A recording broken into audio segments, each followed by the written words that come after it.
Dans le journal, nous vous parlerons du retour au bercail du chef de l'État Ali Bongo Ondimba qui rentre d'Addis Abeba où il a donc participé au sommet extraordinaire de l'Union africaine convoqué sur les questions de paix et de sécurité. Nos envoyés spéciaux de la presse présidentielle nous donneront la trame des contributions du président de la République à ces travaux.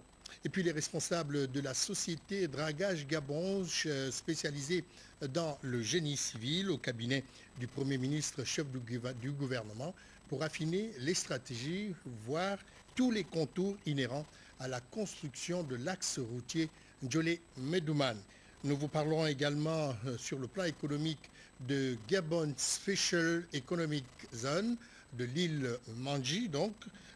Une conférence de presse a eu lieu ce matin sur la question dans un hôtel de la place pour donner un coup d'accélérateur donc à ce projet économique. Madame, Monsieur, bonsoir. Vous êtes bien sur la première chaîne de télévision gabonaise. Et comme je le disais tantôt, le chef de l'État gabonais Ali Bongo Ondimba est rentré d'Addis Abeba en Éthiopie où il a participé aux côtés de ses pairs aux travaux de l'Union africaine, donc convoqués de manière extraordinaire sur le dossier libyen. Mais sitôt rentré donc d'Addis Abeba, le chef de l'État s'est mis à l'ouvrage une fois de plus et il a donc présidé les travaux du Conseil des ministres prévus ce jour. On va voir la synthèse justement de ces travaux avec Nick Jocelyn Mfouba, Bartel Boisse et Hervé Mangouba. Le Conseil se tient au lendemain de la participation du chef de l'État Ali Bongo Ondimba à la session extraordinaire de l'Union africaine sur les conflits qui minent l'Afrique. Rencontre qui s'est déroulée à Addis Abeba cette semaine. L'Union africaine prône l'option pacifique pour la résolution des conflits sur le continent. Le Gabon, notre pays, s'est imposé comme un acteur écouté et respecté sur la scène internationale et un militant actif en matière de paix. En ouverture des travaux de ce Conseil des ministres, les points d'actualité et le compte-rendu des travaux du Conseil interministériel des séances du 17 et du 24 mai 2011. Au titre de projets de textes législatifs et réglementaires, le Conseil a adopté les projets de décrets portant organisation générale des services de santé et du travail, réorganisation de la Chambre de commerce d'agriculture, d'industrie, des mines et d'artisanat du Gabon, création et organisation du Centre de développement des entreprises, mais aussi l'adoption du projet de décret fixant l'organisation, les attributions et le fonctionnement de l'Institut national de formation d'action sanitaire et sociale des écoles provinciales de formation d'action sanitaire et sociale, et le projet de décret portant révision des conditions et les modalités d'allocution de la prime d'incitation à la fonction enseignante. Sur la table du Conseil également, le point sur la lutte contre le VIH-Sida au Gabon, la mise en œuvre des décisions prises lors des conseils des ministres localisés et l'organisation de la première conférence des directeurs provinciaux du travail dans la première quinzaine du mois de juillet 2011 à Libreville. Revoyons une fois de plus ce qui s'est passé à Addis Abeba avec les contributions du chef de l'État Ali Bongo Ondimba. D'abord, un tête-à-tête avec le président de la Commission de l'Union africaine, le Gabonais Jean Ping. Ces contributions du chef de l'État ont été axées également sur les questions de paix et de sécurité sur le continent. On va voir tout cela avec nos envoyés spéciaux de la presse présidentielle. La rencontre entre le chef de l'État Ali Bongo Ondimba et le président de la Commission de l'Union africaine a eu lieu à quelques heures de l'ouverture officielle de la session extraordinaire de l'Union africaine sur les conflits en Afrique. Pour le président de la Commission de l'UA, cette audience lui a permis de faire le point au chef de l'État gabonais de la situation tant au Soudan qu'en Libye, situation telle que vécue à l'Union africaine. Occasion pour Jean Ping de faire au président Ali Bongo Ondimba l'économie de sa participation à la réunion du groupe international de contact sur la Libye. C'était à Rome le 25 mai dernier. À cette rencontre, Jean Ping s'est félicité de l'intérêt que les Occidentaux réunis au sein de l'OTAN accordent à l'Union africaine. Mais plus important, le point de vue de l'organisation panafricaine sur la situation en Libye. L'on retient que la légalité internationale qui impose les limites des dispositions des résolutions 1970 et 73 doit être respectée. Le Conseil de paix et de sécurité de l'Union africaine a à cet effet exprimé des préoccupations qu'il importe de prendre en compte. le président de la Commission de l'Union africaine a conclu par la détermination de l'Afrique à œuvrer collectivement en faveur de la paix, de la démocratie et de l'état de droit. L'Union africaine pense que la recherche d'une solution politique reste le meilleur itinéraire pour une sortie de crise en Libye. C'est fort justement que le président de la Commission de l'Union africaine a appelé la communauté internationale à œuvrer pour un rapide cessez-le-feu au pays du guide Muammar Kadhafi. La feuille de route de l'Union africaine offre une base viable, a-t-il dit, pour lancer un processus politique crédible. Toute chose, au demeurant, qui a rencontré l'assentiment du président Ali. Restons toujours à Addis Abeba pour parler cette fois de cette rencontre au sommet entre le président de la République gabonaise Ali Bongo Ondimba et le secrétaire général de l'Organisation des Nations Unies Ban Ki-moon. Tous les deux hommes d'État du monde ont donc tiré les enseignements de la rencontre d'Addis Abeba, surtout axée sur la crise libyenne, comme je le disais tantôt. On va retrouver Armand Moupende et Lazo Abourner.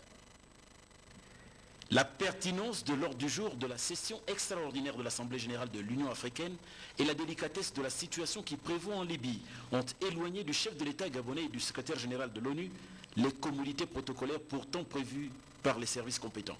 Ali Bongo Ondimba et Ban Ki-moon ont tiré les premiers enseignements à chaud de la rencontre d'Addis Abeba. La crise libyenne, il faut le dire, soulève les passions témoins le temps mis par le huis clos qui a suivi la cérémonie d'ouverture.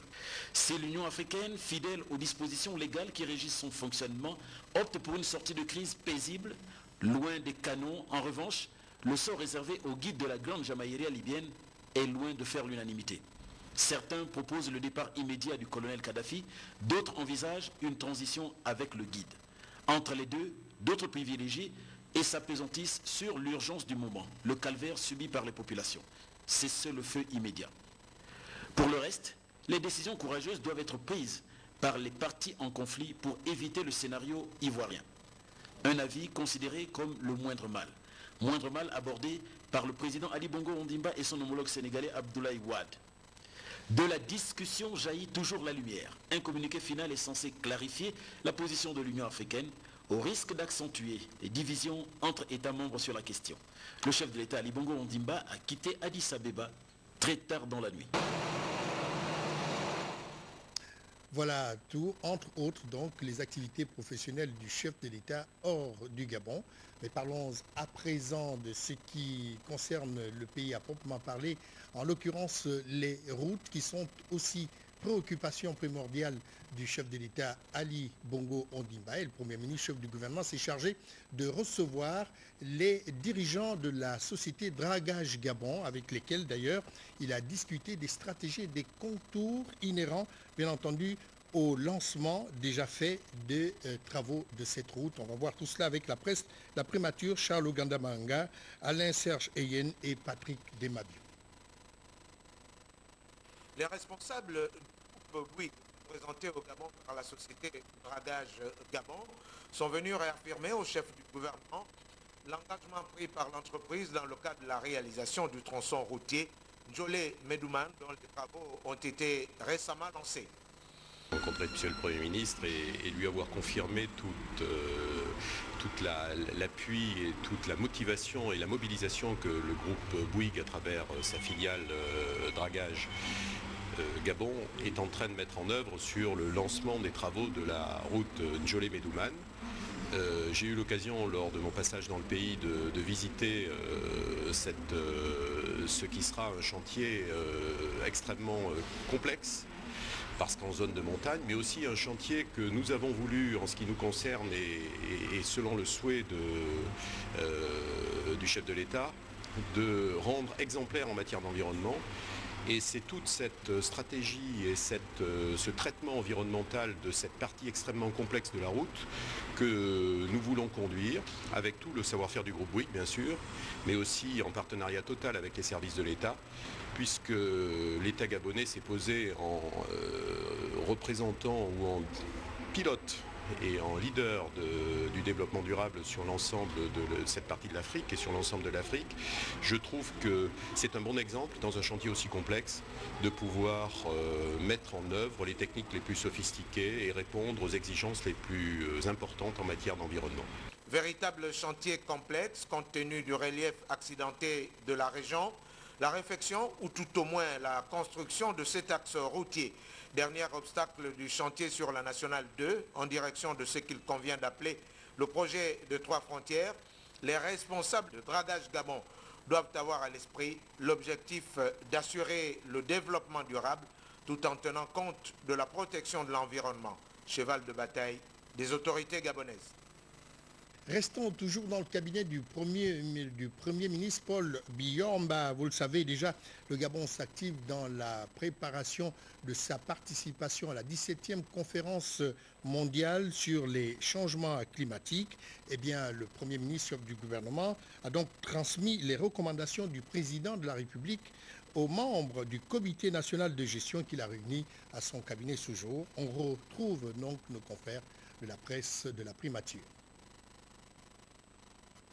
Un an, jour pour jour, après sa mise en place par le président de la République, Ali Bongo Ondimba, le Conseil Climat, cette structure chargée de l'élaboration et d'orientation stratégique de la politique nationale en matière de changement climatique, s'active en prévision de l'organisation en novembre prochain en Afrique du Sud de la 17e conférence des Nations Unies sur la question.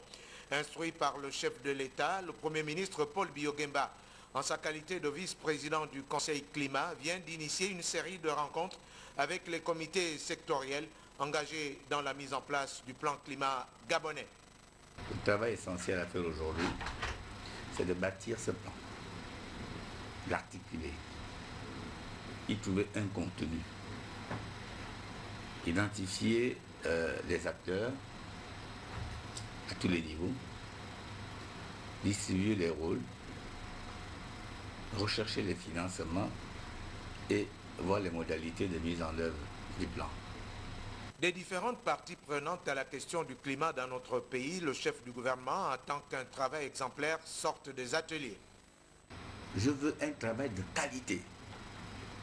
Je veux un travail de référence. Je veux un travail qui marque l'opinion, aussi bien nationale qu'internationale, et qui puisse contribuer au plan mondial au climat. Je voudrais que le plan climat du Gabon soit un plan que les gens apprécient et qui soit le fruit de votre recherche de manière endogène. C'est pour cela que je pense que vous devez être fiers d'appartenir à cette structure et de compter demain parmi les penseurs de cette politique que le chef de l'État veut mettre en place sur le climat. Ça doit pouvoir vous valoriser.